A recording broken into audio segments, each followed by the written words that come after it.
Welcome to my channel. Today I'm going to walk you through the main improvements and differences between the newly Sony A7 Mark IV and the well-known A7 III. So what are the improvements Sony have brought within the newly released and new iteration of the Alpha 7 series versus the previous very well-known and established A7 III? I like to focus on improvements rather than the top 10 reasons to upgrade marketing formulas that you can see everywhere. And I'm going to see those improvements coming from the perspective of a photographer that does portraits and wedding photography.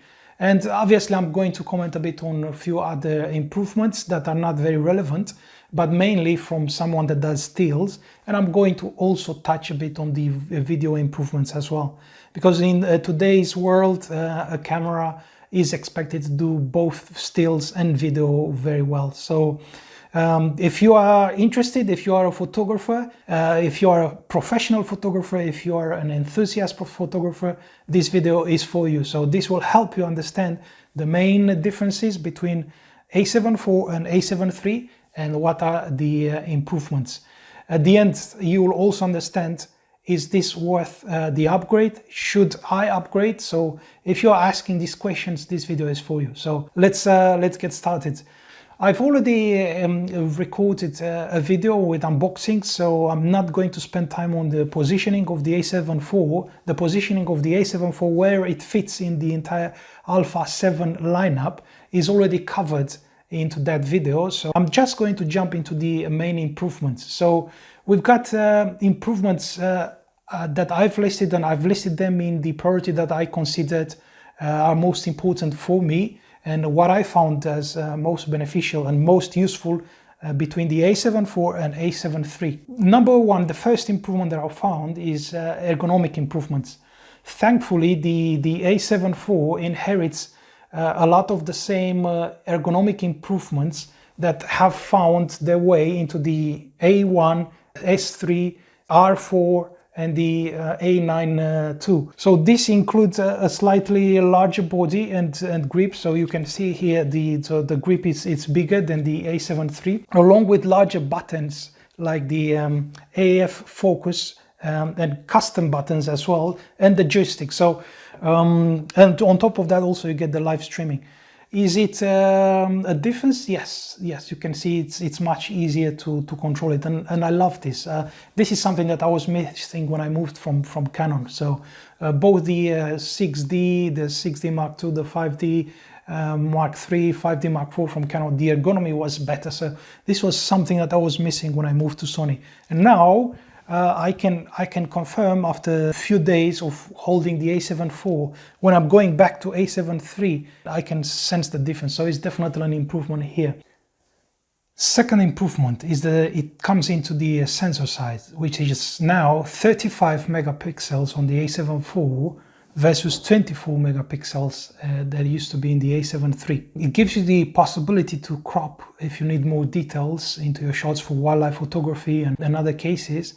But it's not just that, it also allows you to use the Super 35 or the APAC modes, which in A7 III would give you a very small size images that would be about 10 megs. Now in the A7 IV, even when using the Super 35, you'll get a 15 megapixels image, which is 50% more resolution in the crop. So when would you need that? For example, I went to Wimbledon final and I only had the 70-200 lens with me, and I used the Super 35 from where I was sitting to photograph the players. And in that case, I would have definitely benefited of the A7 IV bigger sensor resolution, because then the files in crop mode, in 1.5 crop mode, would have still been usable. So that's one of the benefits. Secondly, it brings lossless compression. So the A7 IV gains a raw lossless compression option for maximum processing flexibility. That means you can store more files. Although the sensor is a bit bigger now, you can still store more files on your storage cards, but you don't trade in any quality. However, using the lossless compression for your raw files, the burst rate drops from 10 to 6. So that's a trade again, which is expected because the camera needs to do more processing to compress them. The other good thing is the A7 IV now gains the ability to capture 10 bits HEIF images. Why would you want to do that? So again, it's a better, more efficient compression algorithm than JPEG, and you don't sacrifice on the quality. JPEG usually is using a compression on 8 bits, while this one you still maintain 10 bits of depth color into the photo, but you have twice better compression rate. So the file sizes are smaller and you also have better quality. So that's why you might want to opt for the HEIF images compression algorithm to be saved on the secondary card rather than JPEGs. So that's a good upgrade compared to the A7 III when you only had the JPEG options. Third improvement comes in a better sound from the internal built-in speakers when you are playing something, and also the internal built-in preamp of the microphone is of a better quality. The Sony A7 III preamp was a bit low quality, and you had to increase the gain from your microphone a lot and decrease it into the camera to still obtain an acceptable audio quality. On top of that, the mic itself in the A7 IV has now a built-in noise reduction and also wind reduction as well. So there would be some improvements on the audio which are very welcome for me. For movie shooters, the A7 IV also gains a new active stabilization mode, which was not present in the A7 III, definitely. So what this active stabilization does, it adds a digital correction on the top of the in-body stabilization, which even got a half-stop improvement. However, there is a slight crop 1.1 trade-off for that, because you're using a digital stabilization there. On top of that, the A7 IV records the gyro and the lens data into the metadata of the files. So you can use Sony's Catalyst software to further smooth camera shake. So that's another benefit. That would be useful for the situations when you don't have a gimbal with you. Personally, I would still prefer the gimbal option. That's what I have, and I'll continue to use that if I want to take a professional video recording. But when you are, let's say, on a holiday, you don't have your gimbal with you, the active stabilization is very useful. So, and also the gyro data recorded. Next improvement is drive speed and buffer. The A7 IV has a much larger buffer when paired with the CFS Faster Express Type A card. The buffer now takes over 800 compressed RAW files before it starts to slow down or become the bottleneck. Not very important for portrait or wedding photography. Maybe only when the bride walks down the aisle, that's when you should burst in a wedding scenario. But if you are doing wildlife, if you are doing sports, if you are doing any racing photography, this will definitely come handy for you. Next improvement is in the autofocus, and that is considerable, and that is a very good welcome improvement. The A7 IV now brings real-time tracking. The A7 III had some sort of real-time tracking, but was not very efficient and not many people used it. The A7 IV now, you can see also the autofocus eye detection is much faster.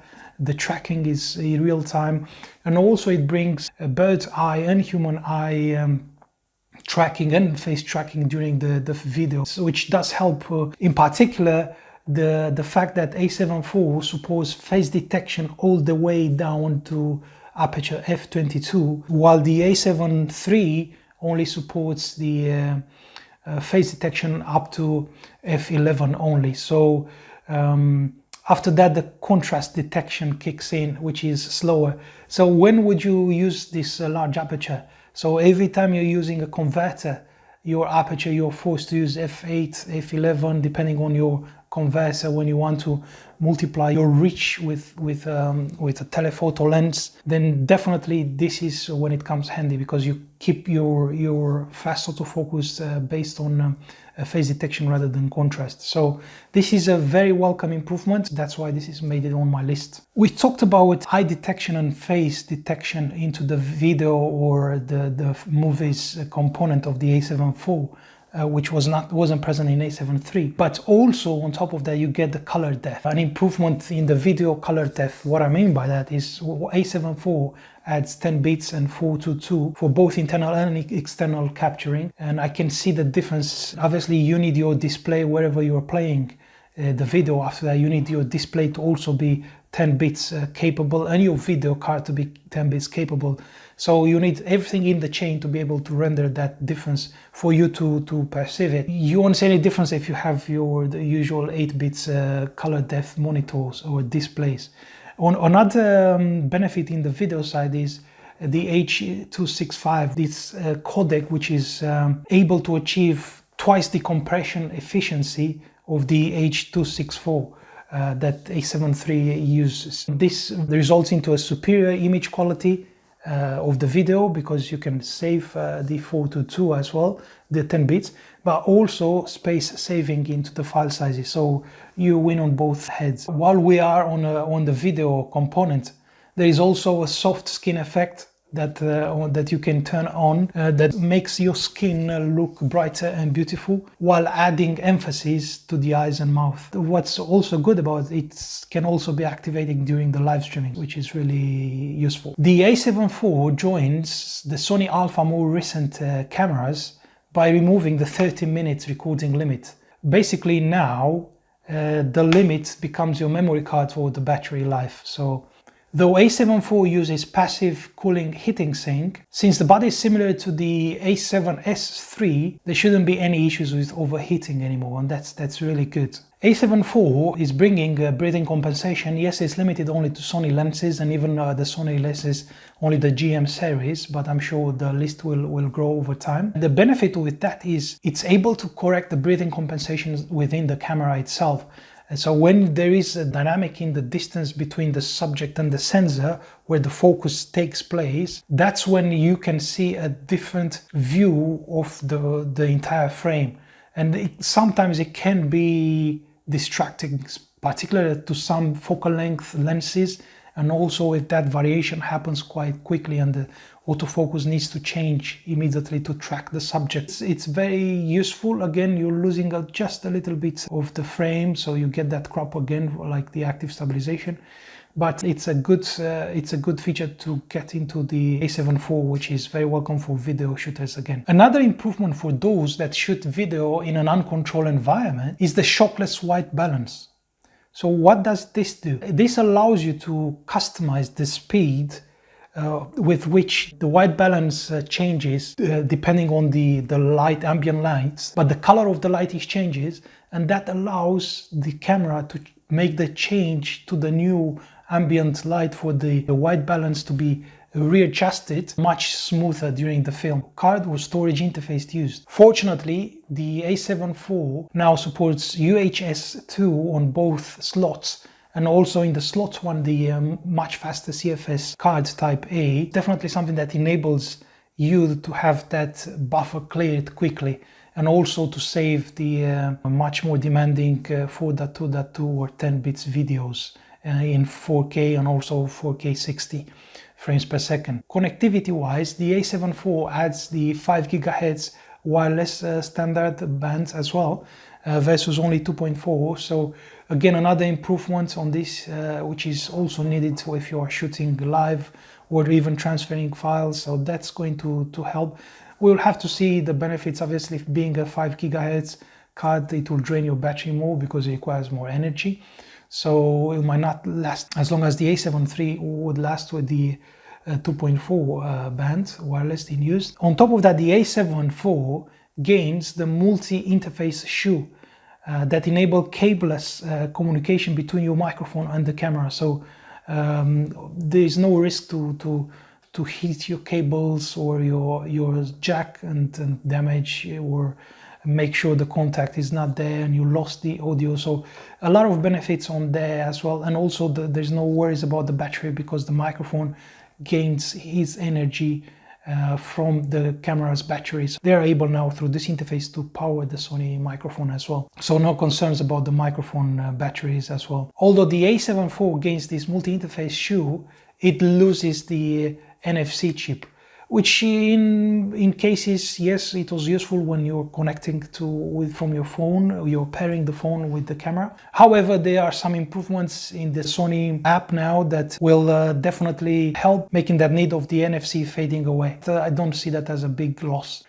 Better EVF, electronic viewfinder, and LCD screen in terms of resolution and color accuracy rendition. Personally, I love the low resolution LCD screen of the A7 III, as it allowed you to have a longer battery life. However, there is an improvement which I like, and that's the vari-angle screen now instead of a tilted. So that allows you to film yourself. So vari-angle screen very well. Allows you also to get to a very low angles without crawling. The LCD of the A7 IV inherits more touch features from the A7S III. And also the new menu, which is much more user-friendly than the previous one. Previous one, it was alright and you did not need to change it too often, you were fine, but it was a bit cumbersome, to say the least, to find particular settings unless you learn it by heart. It takes now a little while to get used to the new menu, but once you are in, that's definitely better. Are there any benefits? Yes, there are some different things that you can't do on the A7 III, which have nothing to do with the menu. The menu is just the interface, the front end that you see, and the fact now that the LCD is touch, it does bring for a better user experience. However, there are some things that you could not do before. There are some improvements. For instance, you could not use picture profile if you were shooting in silence mode or with the electronic shutter rather than the mechanical shutter, while now you can use the picture profiles even when you're using the electronic shutter. That's very useful because I use picture profiles, and also now you get the S-Cinema tone on the A7 IV, which was not present into A7 III. So these are a few improvements, but do matter for both stills and videography. You get the full HDMI size port versus the micro HDMI one. I covered the upgrades that are most relevant to a wedding and portrait photographer. That doesn't mean it covers all of them, so there might be other upgrades that might be relevant to you if you are doing a lot of video or if you're doing a different type of photography. Is there anything else besides the NFC chip that you lose when upgrading from A7 III to A7 IV? The only other difference with the A7 IV is now you can only power it using the USB 3.2 Type-C port, while you can no longer power it with the USB micro B port. Most likely soon the USB micro B port will phase out, and that nobody will think about this as an inconvenient very soon, as the USB-C starts and to take over and become a standard into all the connector types for the USB connections. Moving on to the conclusions and takeaways. If you are already an owner of the A7 III and don't feel like you're being held back in any way, there's probably little reason to upgrade other than to satisfy your gear acquisition syndrome cravings. What if you don't already own an A7 III? Well, of course, then it comes to discussions, are you owning any other cameras? If you don't own any, then it's an easier choice. You just have you will want to consider if the additional features warrant the difference in price, which it's £500 in UK, and for us you could buy this as a second hand. The A7 III, you could buy it even almost half the price of the new A7 IV. If you're coming from a different vendor, again you need to consider carefully the prices of the new lenses as well. So the entire package, what are the costs involved for the entire switch, if it's worth making the switch. So all these other factors come into account. You have to ask yourself, do the additional features warrant the increase of £500 in price between the A7 IV and A7 III? Will you be making the most of the improved autofocus performance, larger buffer, larger sensor size, the new video features? Only you can answer that. If the answer is no, you might be better off purchasing the A7 III. The amount you save, you could use it towards you buying a better lens or an additional lens that can improve your photography, or even better, buy a gift for your spouse. In this video we covered what are the main improvements for portraits or wedding photographer, and we went a little bit into the video improvements as well, and we covered those as well. Next video we are going to look at the image quality comparison. So what is the image quality between the A7 IV improvements versus the A7 III? Until then, let me know if you're getting value in this video by hitting the like button for me, and I'd like to thank you for your time. See you next time.